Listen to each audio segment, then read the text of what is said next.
Good evening.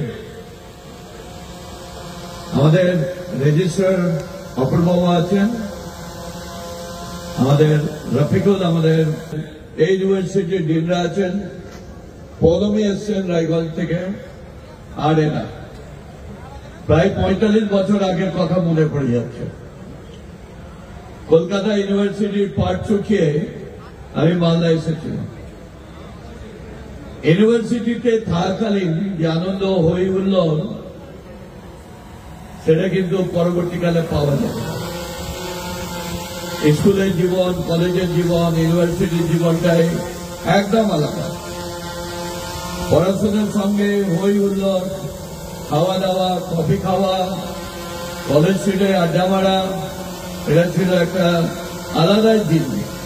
কিন্তু এখন সেই জিনিসগুলো নেই, এখন অনেক পরিবর্তন হয়েছে।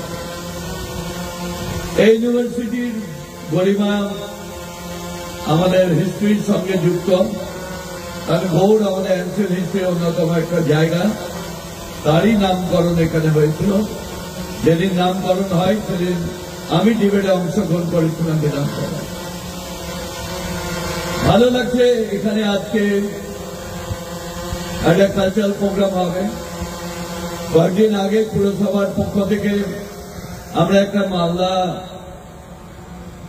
বৃন্দাবনী মাঠের পিছনে একটা মেগা কার্নিভাল আমরা করেছিলাম। বম্বের আর্টিস্টরা ছিল, কলকাতার সব নাম করা আর্টিস্টরা ছিল। প্রায় লক্ষাধিক মানুষের আগমন প্রায় হতো। সত্যি আমরা যখন দেখলাম, বিশেষ করে ফসিলকে যেদিন আনলাম, মনে হচ্ছে যুবক যুবতীরা উন্মাদ হয়ে গেছে। এত আনন্দ, এত হয়ে উঠল অত ঠান্ডার মধ্যে। আর এই যে আজকে শীতলতম, ওদিন আরো শীতলতম ছিল।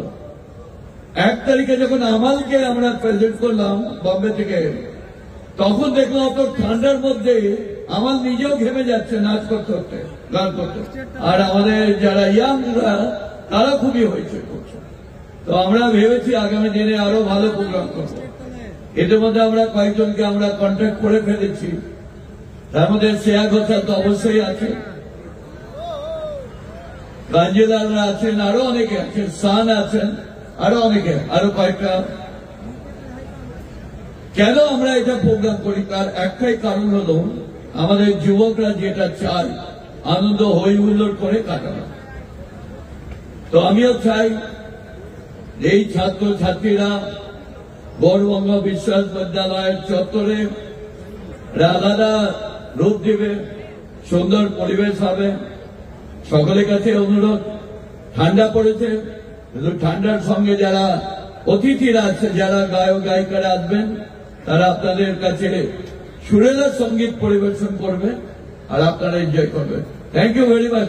আর আমাদের মুখ্যমন্ত্রী তো 31 তারিখে আসছেন, তিনিও পরিষেবা দিবেন। আপনারা আসবেন সেদিন। ধন্যবাদ।